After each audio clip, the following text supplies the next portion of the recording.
Most of the world is covered in water.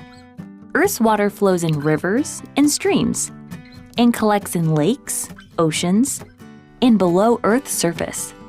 97% of the water on Earth is saltwater, which is found in the oceans and other smaller bodies of saltwater. The other 3% is fresh water. About 2% of fresh water is frozen on Earth's north and south poles. That means just 1% of Earth's water provides the fresh water that all plants and animals need to survive. Think of some ways you use water every day. There are other ways you use water that might surprise you. Manufacturing uses a lot of water. For example, it takes 2.5 gallons of water to produce 1 sheet of paper. It takes 70 gallons to make 1 pound of plastic. Growing food takes a lot of water too. Growing a single apple can take about 18 gallons of water. People can get the water they need from reservoirs of water on Earth's surface, or underground bodies of water called aquifers. Systems of pipes and pumps carry this water into our homes and businesses. Aquifers and reservoirs are refilled by rain and other precipitation. This works well when precipitation adds as much water as people take away. When people use too much water, water levels fall. Aquifers and reservoirs could dry up completely. This can easily happen when there is a drought or time with very little precipitation. Conservation can keep people from running out of water. Conservation means the careful use of resources such as water.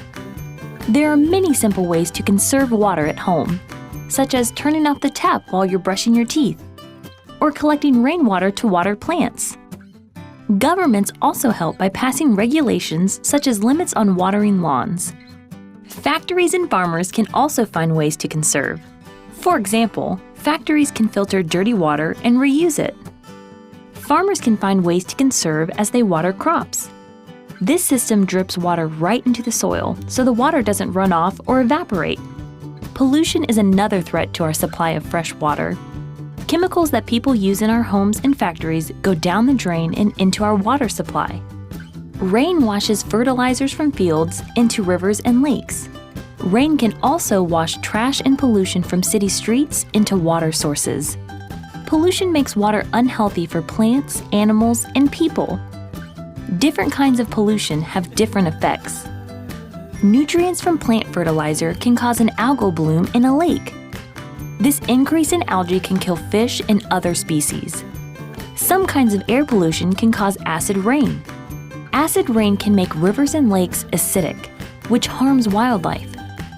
Other kinds of pollution also kill fish and make water undrinkable. Fortunately, there are many steps people can take to care for our fresh water.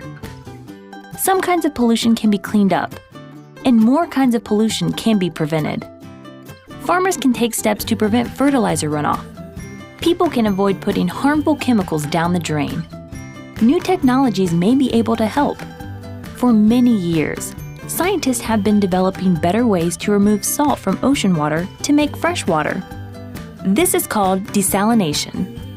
One of the world's largest desalination plants is off the California coast near San Diego.